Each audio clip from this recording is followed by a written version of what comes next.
You got challenges that you're gonna run across. Yeah. Let's show another video. Go ahead.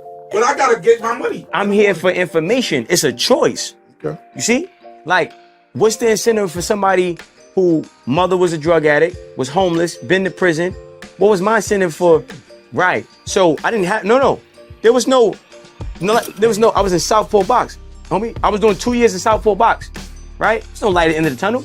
It was no, what are you talking about? It was no, only light I had was the fact that I had a date. I had a number instead of a letter. That was the only thing, that's the only light I had. A letter is life, a number is a date, right? So I had a number. So I said, all right, cool, I'm gonna get out one day. But it was the light. So what I'm saying is, it's about mindset. This ain't for everybody.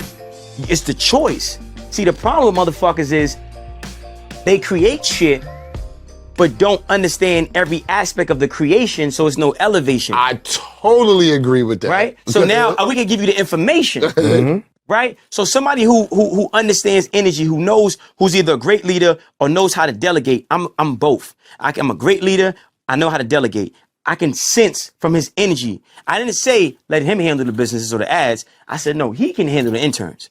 You can get 3 or 5 motherfuckers from college, NYU, and they're going to fuck with him. Right? They're going to fuck with him. His vibe is like, whatever it is. I don't want to say goofy, but I want to say like, he has I'm being respectful, right? I'm not being funny. I mean, he has a vibe that's kind of like college kids will fuck with that.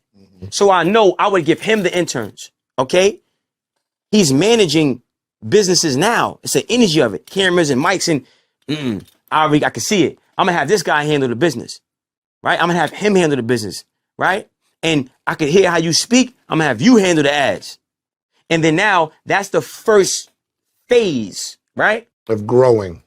Right. Then now, once you have that first phase of growing, it's up to you. You create your incentive for the company. The fuck you mean? What's the incentive? I'm not paying you a motherfucker a dime. You're going to make money off this content. You should be paying me, but I ain't going to knock it, right? So what's the incentive? You're creating content. We create. So now I need to understand every aspect of my creation. And then when I accept the responsibilities that come in totality of the creation, then that's the incentive right there because it's just a part of the business, right? It's just relevant to the business. Now, I'm not trying to sell nobody on, being great. That's a choice too.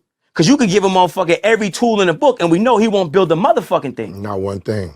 So that's a choice. That's another conversation. And if you choose not to elevate, then the reason why your subconscious mind is mindset. It's either early childhood programming, right? Or it's adult conditioning because there's power in proximity. There's toxicity. There's toxicity in proximity as well. So there's power in proximity, right? Meaning if you're around a motherfucker that's on their shit, you gotta get on your shit. Right. Or if you around motherfuckers that ain't slacking, shit, you gonna slack, like nigga. Exactly. Now, if you choose to hang around people who ain't shit, then you need to psychoanalyze yourself because your self-image is a reflection of the external things that you're around. So now that's conversation. But that conversation is what? Having mantras, reprogramming your subconscious mind. How you think creates how you feel. How you feel becomes an emotion. That emotion becomes a vibration. That vibration becomes a magnet that attracts things to you. My daddy wasn't there. I was molested by my mother. I sold crack to my mother. I shot my mother's fucking first boyfriend, right? I went to prison. I was stabbing people. So fam, I said this, you gotta listen, the devil beat me. I said this in another interview. Wow. And let me give a little clarity on really to the video, because the question was asked before. He was trying to tell one of the guys that he should work with the podcast that they were doing. And the guy was saying, well, what's my incentive? I need some money.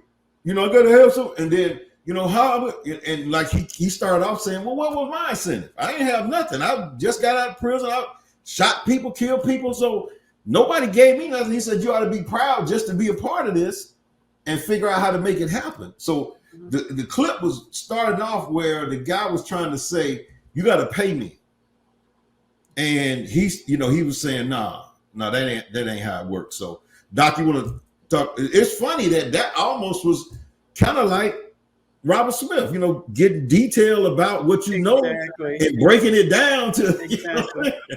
So go ahead, Doc. But we get into, the country is built, the world is built on, give me this for that, like that direct exchange. We get, trade time for dollars, barter, and it's supposed to be a direct thing. And so it's internal, like that incentive or motivation. Motivation is an inside job. It's inside you, and you have to see what the value is. What's the value in me making something or starting a business, or what am I going to get? You're not going to get money up front. It's not going to be money right away. You have to be internally motivated to proceed with what you're doing. And I think that a lot of people don't see that. They're looking for outside motivation, and there's nothing wrong with getting inspired and motivated by, different speakers and what have you. But at the end of the day, then you got to take responsibility for whatever's coming from you as an individual. What do you bring to the table? What are you bringing here? And once you do that, what should come out of that? What feeds you? And so it has to be more than just give me that for that, because then it stops right there.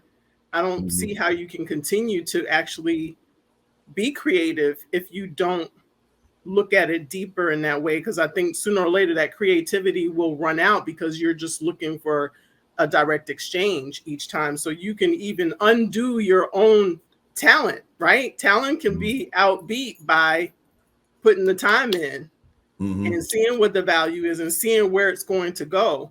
And I think a lot of people lack that. And you have to motivate yourself to look for more if you know that you are not there yet. You got to read, you got to go seek what he was talking about. How do I do, affirmations? How do I motivate myself? How do I elevate myself? You can't just keep relying on the external to do for you, or you can't keep complaining about the external. We all know there are inequities and unfairness and what have you, but what are we going to do? Just sit there and, wallow in that? No. People have overcome that. And so you can, but you got to put the work in. Right. It's going to cost you something. It is. Yeah. It's going to cost you a lot of somethings. That's exactly what it is. And, to give credit to that, that's a podcast called Bag Fuel. And the two guys on there, they actually are interviewing the guy, Smart Guy. Those two guys actually came from the Math Hoffa podcast, and they started their own Bag Fuel. But Smart Guy is the guy that they were interviewing, and that's the one that was talking. And so I just want to give that credit to. So what do you say about that, Lou? All right. Well, you already know I think it was fire. I love it. He's talking that talk. But talking about awareness, remember I was talking about awareness. We think awareness is everything. You read, you communicate, so you become aware.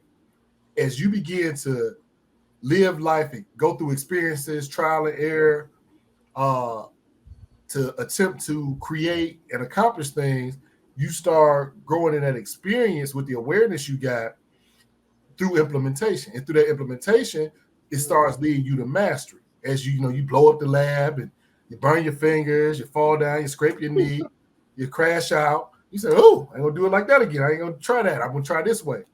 So I think that's what dude is talking about. So when he's talking about knowing the intricate parts, my program, like I told you, we've talked about this before. Everybody has an opinion on how Lewis should be doing it. Oh, you should just do this, just do that, do this. There's no doubt in my mind. I could right now very easily be living off my program. I could be living off my program. I could be feeding myself and paying my rent strictly off my program. The goal of the program, though, is not to eat or live off of. That's what you do with a job. What's in me, which I know what Dr. Nicole was talking about, that thing that's within me that I know that's in there, what I'm developing is the number one criminal intervention programming that has ever been created in the history of the world. That's what's in me. That's what's developing. When he's about understanding every intricate part. So when somebody asks you a question, I not only have the answer, but I got the formula, the etymology of it. I can take you step by step on the answer to whatever your question was when it's talking about rehabilitating men and women. when you talk about an intervention for children, so when you imagine substance abuse, criminal justice, you talking about under 50% success rate. They got all these programs. They spend all this money. Everybody threw all this stuff together so he can go get some money so he can eat off of a program. You got 100 people go through the program. You might have 3 people that get something from it. That's a failure.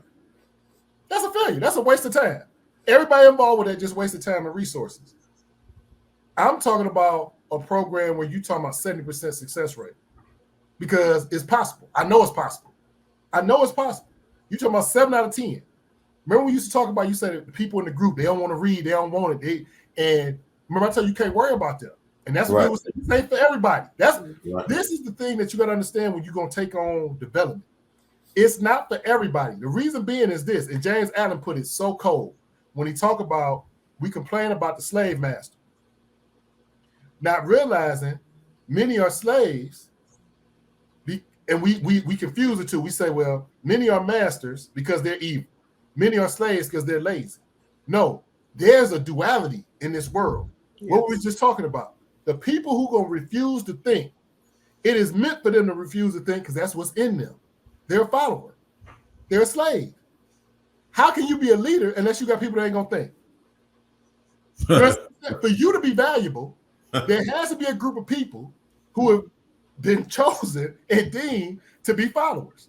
Right. How can you have a company and have 10 employees if there's nobody that is going to be an employee type mind, employee type thing? You can't make what James Allen said. A strong man can't make a weaker man stronger. That weak man got to be strong of himself. Now you can emulate the strong man if that's what's in you, but it ain't family. So to me, he was talking about mastery, and I believe mastery, creation, imagination, that's the top of the food chain. Okay. And anything you do, be creative, be imaginative, and be looking for mastery. One of the things I found about wealth, we have conversations, and we got a bunch of pieces, a bunch of awareness. We got a bunch of pieces of the conversation.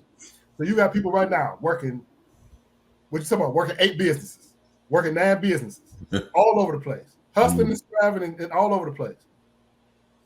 And all the people that actually got wealth, the people that we read about, the household names, when you look at how it was done, they mastered one thing. They found out how to make more money than was necessary for their everyday living doing one thing. Then from there, they branched out. Yep. We all take shortcuts. Right. You got a person working a $40,000 job talking about he got 2 rental properties and wonder why they ain't working. Right. And then he was talking about proximity. You in Cleveland, Ohio, 3rd poorest city in the country. Not in the state, in the country, 3rd poorest. And you wonder why your business ain't working. Ain't no money. But you was born and raised in Cleveland. You went around, Cleveland this, Cleveland that. You want, where's my business ain't working? Dude broke down so much. I know we gotta go, so I'm trying to hit all the points he hit and just to understand of awareness versus understanding what he's saying. Make sure that you like and subscribe and hit the all button and all that kind of stuff, because we're going to have a lot of good interviews on this podcast.